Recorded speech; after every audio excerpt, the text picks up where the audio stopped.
बिस्मिल्लाहिर्रहमानिर्रहीम। ओके बेटा, next lecture 51 man and his environment. बेटा ये पूरे चैप्टर में मेन जो चीज़ें हैं वो आपको कराऊंगा इसमें, तो इसी पर आपने फोकस करना है। बाकी वो इससे ट्रेन वगैरह जो है उनमें से एक आध पॉइंट अगर मतलब वो कवर हो सकता है, बाकी उसमें कुछ खास नहीं है, सारा पाक स्टडी है। अच्छा बेटा, तो स्टार्ट करते हैं मैन एंड हिज एनवायरनमेंट। तो बेटा इसमें से सबसे पहले आपने चंद टर्म्स आपको बता दूं कि इनमें से हम सबसे पहले बेटा इकोलॉजी क्या है बेटा? Study of environment is called what? Ecology. Simple क्या है? Study of environment is called what? Ecology. तो इकोलॉजी में हम क्या करते हैं? एनवायरनमेंट की स्टडी करते हैं, एनवायरनमेंट की स्टडी करते हैं। डन। ओके बेटा, फिर इकोलॉजी को एनवायरनमेंट क्या है? Anything surrounds the living organism is called environment. Simple बातें हैं, सिर्फ उसको आगे लेकर जाते हैं। तो ऑर्गेनिज्म के इर्द गिर्द जो भी चीजें हैं वो सब उसकी क्या कहलाती है? एनवायरनमेंट कहलाती है। फिर इकोलॉजी का जो स्मॉलेस्ट यूनिट है वो हमारे पास इकोसिस्टम है। इकोसिस्टम क्या होता है बेटा? The place where living organism live together, they live together, they interact with each other and with their non-living environment is called what? ecosystem। वो जगह जहाँ पे लिविंग ऑर्गेनिज्म रहते हैं, एक दूसरे के साथ इंटरेक्शन करते हैं और साथ में माहौल के साथ भी इंटरेक्शन करते हैं, तो उस एरिया को हम क्या कहेंगे? इकोसिस्टम कहेंगे। फिर इकोसिस्टम में हमारे पास क्या होता है बेटा?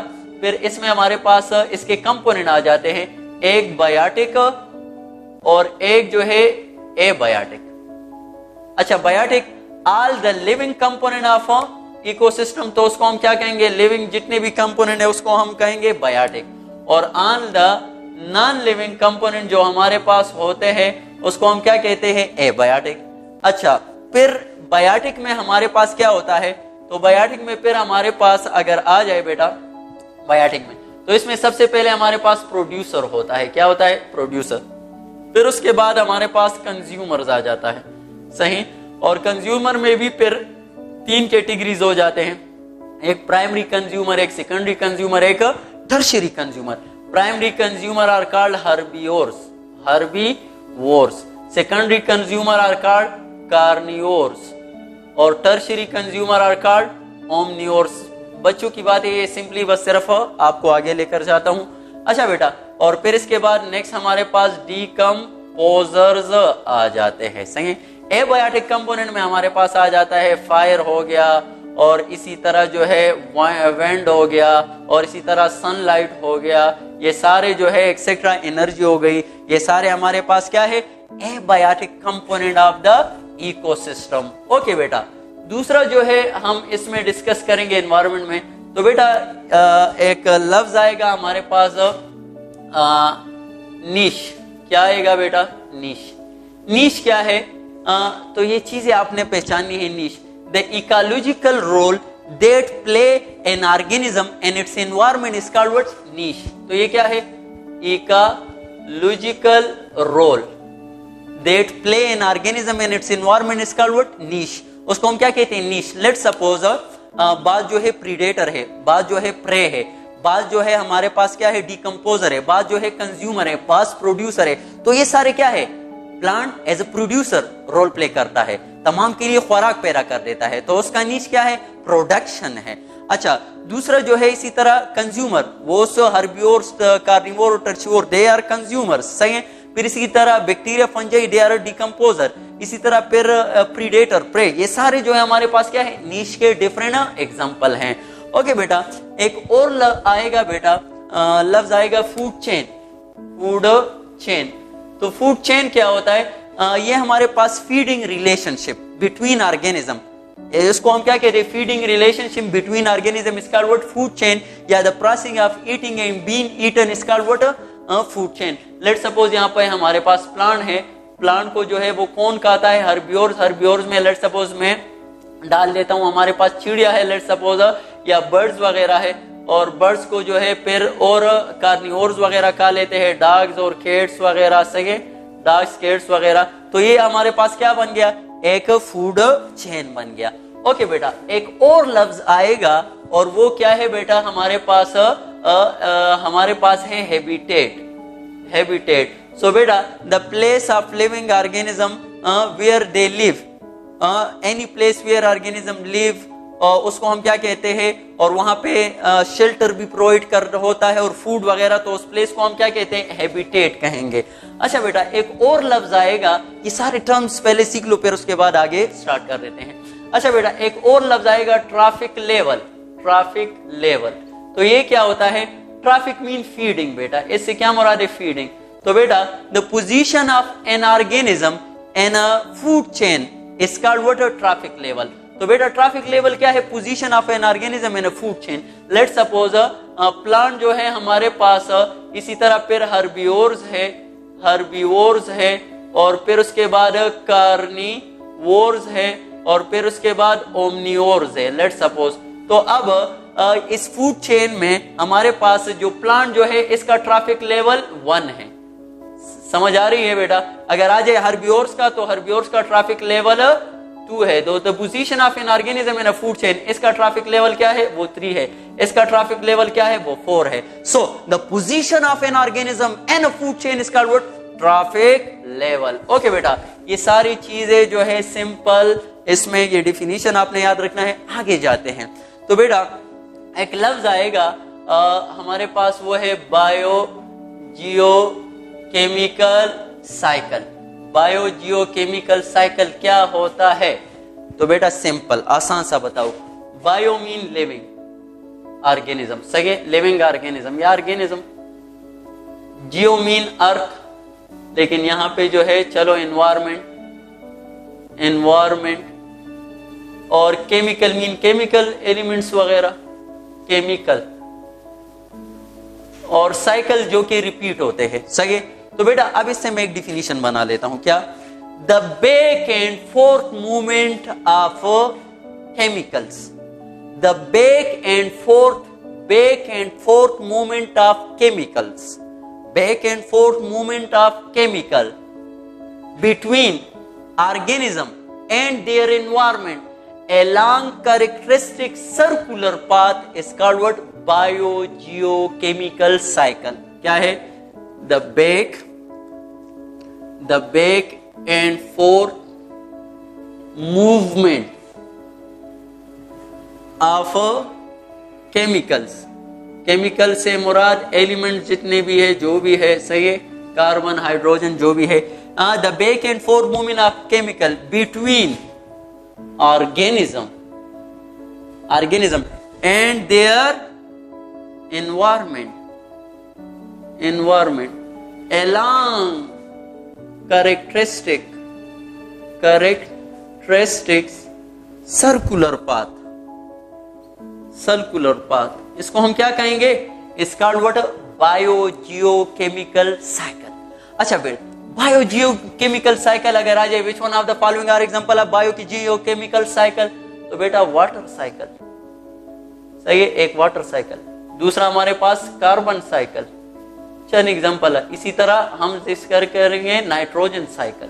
तो बेटा इसमें से हम ये 2 डिस्कस करेंगे, water cycle and nitrogen cycle, और आपकी इसी चैप्टर में ये 2 बहुत ज्यादा इंपॉर्टेंट है, नाइट्रोजन साइकिल और वाटर साइकिल। चलो अगर हम स्टार्ट करें वाटर साइकिल, सो बेटा तो वाटर साइकिल की डिफिनीशन कैसे होगी, the back and fourth movement of water, अब केमिकल के बजाय क्या कर दो, water, between organism and their environment along characteristic circular path is called what, water cycle। चलो मैं कह देता हूं carbon cycle, the back and forth movement of carbon between organism and their environment along characteristic circular path, तो उसको हम क्या कहेंगे, कार्बन साइकिल। चलो मैं nitrogen cycle, the back and forth movement of nitrogen between organism and their environment along characteristic circular path is called what, nitrogen cycle। so this is all about what, biogeochemical cycle। okay बेटा, फिर उसके बाद सबसे पहले हम discuss करेंगे water cycle. तो water cycle तो बेटा बहुत ही आसान है, लेकिन इसमें चंद पॉइंट्स ये बहुत ज्यादा जरूरी हैं। बेटा वाटर जो है हमारे पास, ये जो है ओशंस है, यहाँ से जो है एवापोरेट हो जाता है, और एवापोरेशन के बाद यहाँ पे क्लाउड जो है वो बन जाता है, और यहाँ से फिर वापस इसी तरह आता है। तो ये एवापोरेशन, यहाँ पे कंडेंसेशन, एवापोरेशन, कंडेंसेशन, और इसी तरह वाटर जो है वो क्या होता है, साइकिल होता है, सिंपल। लेकिन अब यहाँ पे आपने क्या करना है, सिंपली बेटा वाटर साइकिल में चंद चीजें। बेटा वाटर को अगर देख लो, वाटर तो वाटर टोटल वाटर, और यहाँ पे मैं कह देता हूँ earth water, total earth water, total earth water. तो ऑल अर्थ वाटर जो है हमारे पास 97% ये क्या है, मरीन है, मरीन है, जिसमें अ लॉट ऑफ साल्ट है जिसको हम यूज नहीं कर सकते। और 3% जो है हमारे पास वो क्या है, वो फ्रेश वाटर है। वो क्या है, किसका, टोटल अर्थ वाटर का 97% मरीन है और 3% जो है वो फ्रेश वाटर है। फ्रेश वाटर जो रिवर, पॉन्ड्स वगैरह इसमें हमारे पास मुहैया है। तो अच्छा बेटा, फिर इसमें भी 2 कैटेगरी हो जाते हैं, 2% और 1%। तो बेटा 3%, 2% of the all fresh water. अब यहाँ पे ये जो मैं ये 2% जो मैं लिख रहा हूं, ये भी ऑल क्या है बेटा, अर्थ वाटर। तो ये 3% में हमारे पास 2% और 1%। तो बेटा ये 2% मैंने क्या कहा, ऑल अर्थ वाटर में 2% जो है वो हमारे पास क्या है, ये आइस वगैरह के फॉर्म में मुंजमद है और इसको भी हम यूज नहीं कर सकते। आइस और ग्लेशियर्स इसमें हमारे पास मौजूद है और ये हमारे काम के काबिल नहीं है, नॉट यूजेबल, डन। और बेटा 1% वो रिवर, लेक्स वगैरह में मौजूद और ये यूजेबल है।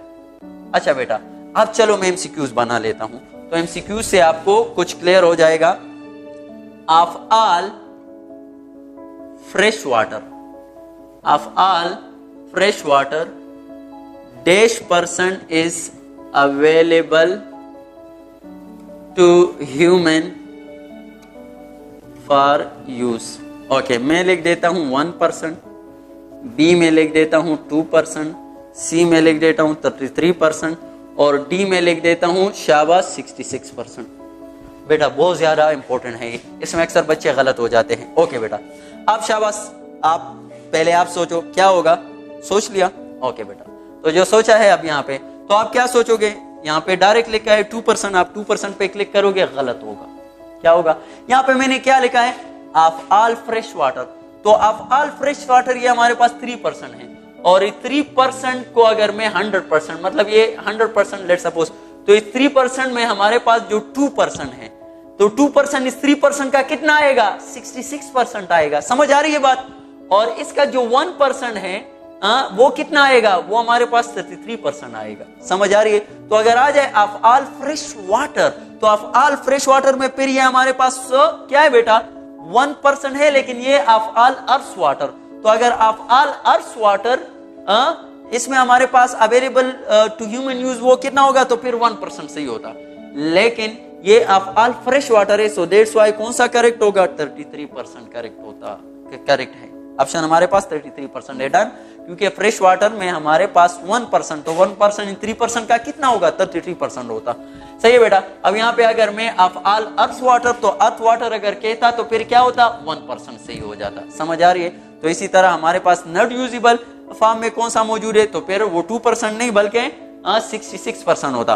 और अगर यहाँ पे फिर में नॉट यूजेबल आइस, ग्लेशियर वगैरह में मौजूद है, लेकिन फ्रेश वाटर के बजाय अर्थ वाटर लिख देता, तो फिर हमारे पास 2% सही होता। क्लियर?